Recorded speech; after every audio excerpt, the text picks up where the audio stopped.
Tudo bom, professor? Boa tarde. A gente é o grupo de Eletromag, o grupo D, que a gente tem a Sara, a Isabela, o Thiago e eu, o Matheus. Eu, no caso, ainda sou o moderador, assim, continuando do último vídeo que a gente apresentou, a parte teórica, né? Nessa apresentação, a gente vai abordar os 5 experimentos que o senhor propôs: o eletroscópio, o experimento de canudos, a pilha, o gerador de hidrogênio e a, a, a pilha, correto? A Sara vai começar apresentando o eletroscópio e o experimento de canudos, onde a gente vai abordar a parte da lei de Coulomb, e ela vai me explicar melhor o experimento e mostrar os materiais que nós usamos e a parte teórica que a gente aplicou na prática, né? Quando você quiser começar, você pode começar, Sara. Pode passar, então.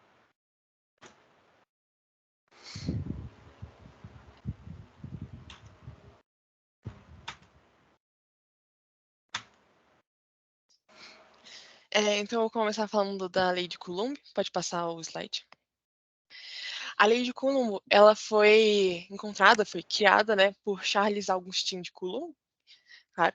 Ele utilizou para ter essas novas ideias e começar a criar essa nova lei por causa do trabalho de Joseph Priestley, que estava falando sobre a lei da gravitação, ele estava juntando a lei da gravitação com uma lei, ele estava estudando cargas também, e ele juntou os dois para criar a lei de Coulomb, para não, para fazer o trabalho dele, e aí ele foi. E essa lei de Coulomb, ela estabelece a relação entre duas cargas elétricas por meio de uma força de atração ou repulsão, o que satisfaz um processo de superposição. A lei de Coulomb a fórmula dela está aqui, a primeira fórmula, e logo em seguida a gente tem a fórmula com o princípio da superposição, que ela basicamente junta todas as forças que entram, que formam ali dentro, e elas atuando dentro do átomo. Pode passar. No nosso experimento que a gente fez, a gente vai utilizar dessa lei para ver a atração entre canudos de plástico. Então, para a gente fazer o experimento, a gente vai precisar de canudos de plástico, uma régua, papel, fitas adesivas, alfinete e lâmpada de neon, que a gente utilizou também. Pode passar. Para fazer o experimento, a gente primeiro montou um pêndulo com a régua, colocou a régua com um dos canudinhos pendurados nela. Ele era pendurado por meio de uma fita adesiva, o canudinho ele próprio, e o alfinete, que vai sustentar ele e não deixar que ele caia. Logo em seguida, a gente eletrizava os 2 canudinhos, tanto o que estava pendurado no pêndulo, quanto o que a gente não tinha pendurado ainda, que estava livre, com papel. E depois aproximava os 2 canudos paralelamente, até que o canudo conectado, que estava no pêndulo, ficasse na horizontal. Os 2 paralelos, né, ele ficava mostrando, conseguia, assim, mostrar a distância entre os 2 paralelamente. E depois dessa parte que a gente já pegava, calculava todas, a gente pegou o canudo eletrizado também para acender um LED, pra gente ver. Você pode passar.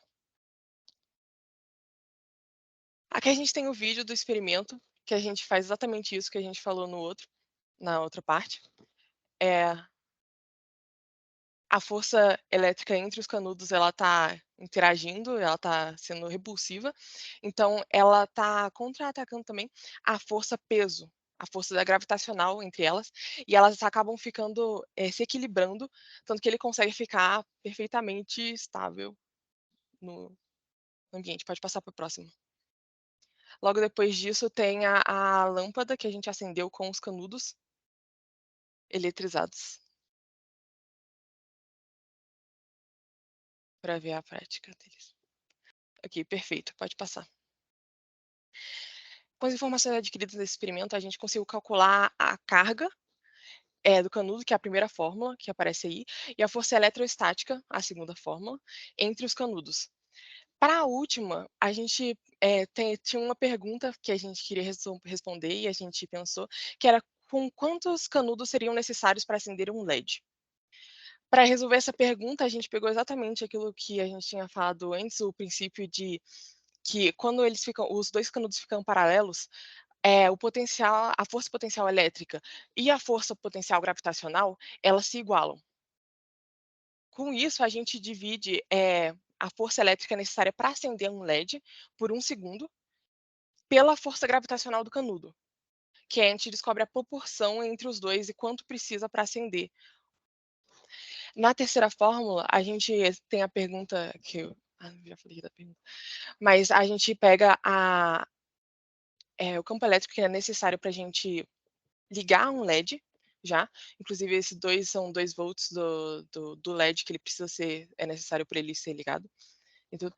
A parte de cima, então, ela calcula qual o campo elétrico necessário para ligar o LED, e a gente divide ele pela força-peso do canudo, que ela foi igualada, ela fica exatamente a quantidade dela, o número dela é igual à força elétrica que eles produzem entre si.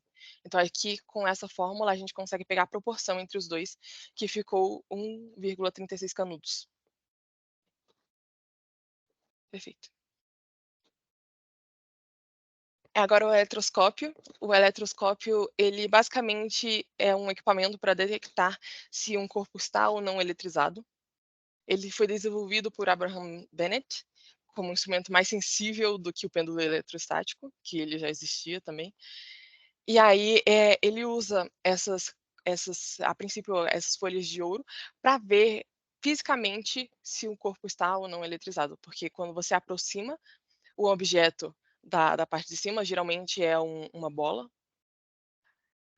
Quando você aproxima o objeto dessa bola, as 2 folhas se afastam.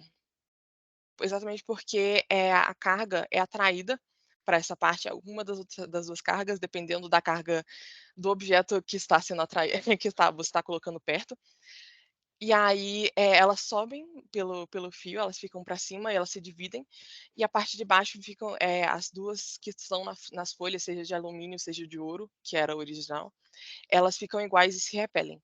Então elas afastam. Pode passar para o próximo. Para esse experimento, a gente vai usar um recipiente de vidro ou de plástico, um papel alumínio, fio de cobre rígido, no caso aqui era lixa, não cola quente, cano PVC e pano e papel, que a gente usou os 2 para eletrizar. Pode passar. Primeiro a gente tem que montar o equipamento para fazer o processo, e aí para isso a gente lixou o fio de cobre, para facilitar a tração entre as cargas, porque geralmente os fios eles têm uma camada, né, que eles pintam em cima, então fica um pouco mais difícil. Em seguida, a gente enrolou 2/3 do fio, deixando o resto do fio pendurado para baixo. A parte do fio não enrolada, nessa parte a gente fez um gancho, encaixou as 2 folhas de alumínio e, por fim, a gente colocou toda essa parte que a gente acabou de montar dentro do copo, com a tampa, a beirada da abertura do recipiente sendo como uma base para ele se apoiar ali, a parte enrolada se apoiar naquela parte. Com o eletroscópio pronto, a gente eletrizou o cano de PVC com pano e papel, e a gente aproximou da parte superior do eletroscópio, exatamente para ver a mudança, aproximando um objeto, eletrizado. Pode passar. Aqui tem o vídeo do experimento, dele aproximando. E a folha se abrindo, o vídeo não está muito bom, mas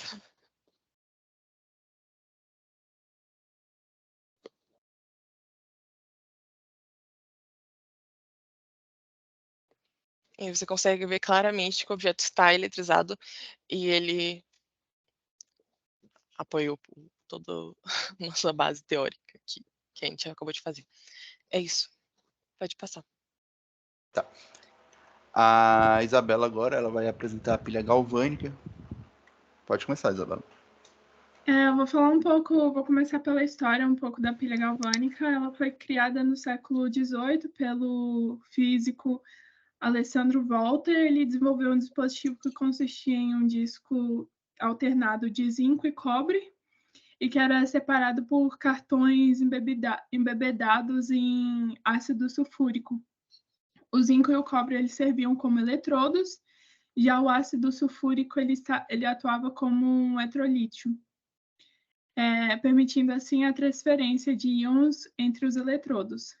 Ao fazer isso, o Alessandro ele criou um fluxo constante de corrente elétrica, que podia ser utilizada para alimentar dispositivos elétricos. A pilha galvânica do Alessandro ele foi precursora das baterias modernas e teve um impacto profundo no desenvolvimento da tecnologia que a gente tem hoje, tecnologia elétrica. Pode passar, por favor.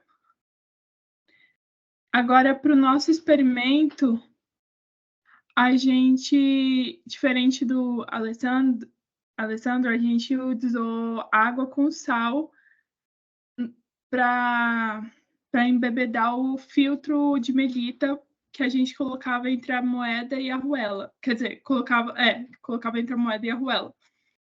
Primeiro a gente fez uma base de palitos, né, de picolé, para dar mais segurança à pilha, né, para não cair. Aí a gente colocava uma moeda, uma arruela e um pedaço de filtro embebedado em água e sal. E aí, até fazer uma torre mais ou menos de 60 moedas e arruelas juntas, né? E colocava um pedaço de fio em cima e um pedaço de fio embaixo, conectados, né, na pilha para conectar o LED. Assim, fazendo ligá-lo. Pode passar. O Matheus, ele colocou as pilhas no vinagre, né, para tirar a oxidação delas antes da gente fazer o experimento. Esse aqui é o fio de cobre que a gente utilizou, a gente descascou um pouco, né, principalmente essa parte do começo do fio, né, para conectar. E o LED que foi utilizado foi esse vermelhinho aqui.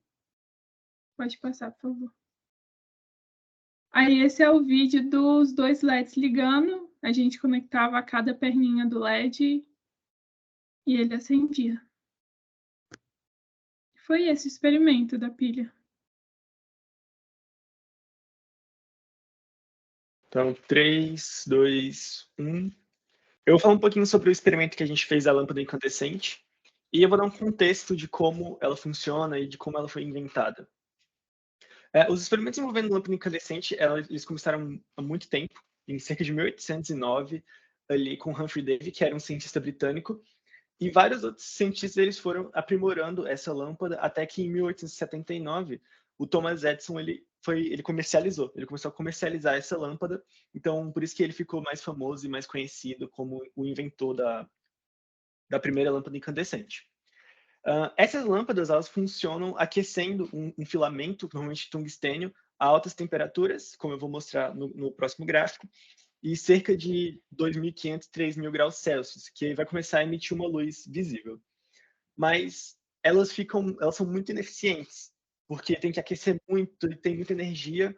Então, hoje em dia, elas foram muito substituídas pelas lâmpadas de LED, que elas têm temperatura muito mais baixa e vai economizar energia e ter uma durabilidade maior. Pode passar. Aqui é o gráfico que eu falei sobre a luz, né, que é a temperatura que a lâmpada precisa estar para emitir um espectro de luz que para ser considerado uma lâmpada. A nossa ficou entre ali o 0,3 e o 0,4, mais ou menos, no amarelo, que é o que com base no que o professor falou, a gente está dentro do esperado para ser considerado uma lâmpada. Pode passar.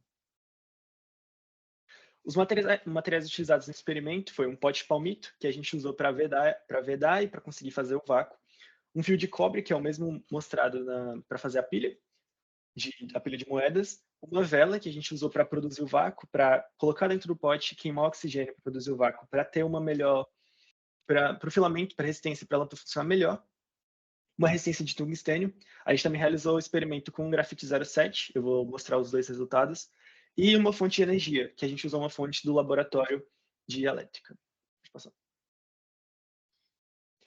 O experimento em si, como você pode ver aqui, o nosso pote, a gente descascou o fio, um pedaço dele, furou o pote com um prego, a tampa do pote com um prego, e colocou o fio lá dentro e amarrou a resistência nele, e vedou com cola quente. Depois a gente colocou uma lâmpada, uma vela, para produzir o vácuo, mas como foi um feedback que o professor passou para a gente, como a vela estava um pouquinho grande, o vácuo ele não foi completamente realizado, tanto que um pouco do brilho, ele podia ter brilhado mais, ela podia ter brilhado bem mais, mas como o vácuo não foi 100%, porque a vela era grande, ele não brilhou tanto quanto podia brilhar. A gente usou a resistência de tungstênio, porque foi um material que a gente viu que ia ser muito útil para a gente, que ia brilhar bastante, ia conseguir durar os 3 minutos, que era o que o professor pedia. E o diâmetro dessa resistência ele foi escolhido com base na segunda lei de Ohm, que afirma que a resistência de um fio vai ser menor quanto maior for sua espessura. Então a gente não podia ser uma resistência muito grossa, porque senão a gente ia precisar de muita energia para fazer ela brilhar. Pode passar. Tá aí o resultado, que é um momento do resultado que a gente teve, foi correspondendo às expectativas, porque ficou 3 minutos acesa, a gente só parou porque tinha acabado a contagem, mas também estava esquentando muito o pote. Inclusive, essa é uma coisa a ser considerada, que o pote provavelmente não ia dar certo se o pote fosse de plástico, porque ia começar a derreter o plástico, então o vidro foi bom ter escolhido o vidro, mas tem que ser um vidro resistente. Também não pode ser um vidro muito frágil, porque senão o vidro tem tendência de estourar, como a gente mostrou, esquenta muito, 2.000, 3.000 graus. Então tem que ser um material resistente de vidro, que o pote de palmito serviu bastante para isso. Outra coisa, se ficasse muito mais tempo ligado, como estava esquentando muito, a cola quente estava começando a derreter e aí a nossa vedação e o vácuo começavam a sumir muito. Então, ficou esses 3 minutos, brilhando os 3 minutos, como o professor tinha pedido. E a cor da lâmpada também, como eu falei, está de acordo com o que se espera. Pode passar. Aqui a gente tem um vídeo de como a gente fez no laboratório. Ele está aí acendendo a vela para criar o vácuo. E esse é o experimento com a resistência de tungstênio que a gente utilizou. Se quiser passar um pouquinho para mostrar só ela brilhando. Aí, como pode ver, como estava esquentando muito, esse foi o brilho que a gente conseguiu já para o final. Que aí a cola, dá até para ver a cola quente, ela começa a derreter, porque estava muito quente, e o fio ele começa a se deformar um pouco. Mas isso é uma prova da ineficiência, né, dessas lâmpadas, que elas não duram muito, porque precisa de muita energia, então gasta muita energia. E ela sendo apagada porque a gente desligou a fonte, a corrente. Pode passar para a próxima.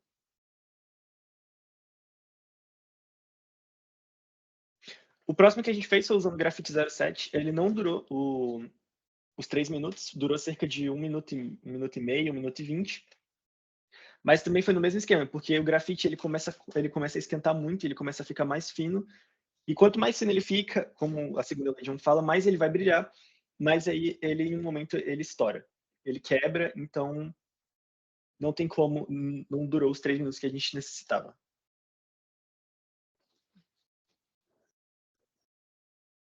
É isso. Eu vou falar um pouco do gerador de hidrogênio e como a gente fez o experimento aplicando a parte prática. Pode passar, por favor. Um gerador de hidrogênio que utiliza a eletrólise, que é o nosso caso, ele separa o hidrogênio do oxigênio através da eletrólise na água. A gente usa a eletricidade para isso. Nessa imagem a gente consegue ver que a gente tem um cátodo e um anodo, certo? Onde através dessa passagem de corrente elétrica nesse líquido, a gente quebra a molécula, separando o oxigênio do hidrogênio. O nosso experimento a gente utilizou um modelo bem parecido com o teórico. A gente utilizou eletrodos de cobre. A gente utilizou... pode passar o slide, por favor. A gente utilizou o eletrodo de cobre para servir como anodo. A gente utilizou um tubo plástico para passar o hidrogênio gerado em um pote para outro recipiente com água, para a gente gerar bolhas.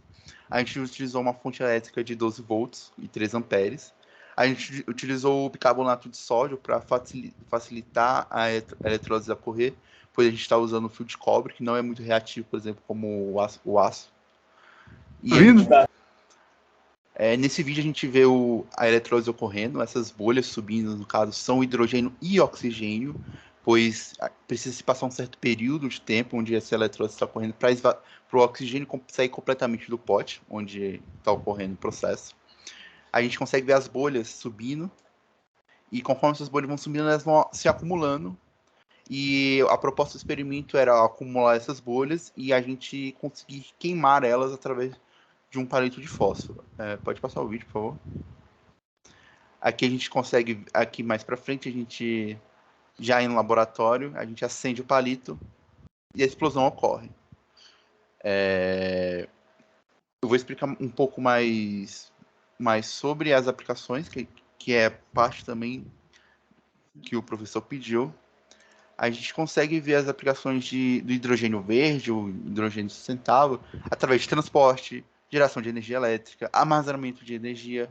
O próprio setor industrial também, ele consegue utilizar o hidrogênio, mas a ideia principal de utilização do hidrogênio é substituir a matriz elétrica por uma matriz elétrica mais limpa, que produz menos derivados da queima do petróleo, que é um problema muito sério que a gente tem hoje em relação ao clima. E esse pequeno experimento, ele mostra como isso pode ocorrer, como algo tão simples como a geração de hidrogênio através ali do cobre da hidrólise gera uma quantidade de energia tão grande, como poucas bolhas, já é possível ver, inclusive, no vídeo, ocorre uma grande explosão, certo? Professor, então esse foi o grupo D, a gente fez os 5 experimentos propostos, inclusive com os vistos do senhor. Acho que é isso. Muito obrigado. A gente vai passar as referências agora. Boa tarde.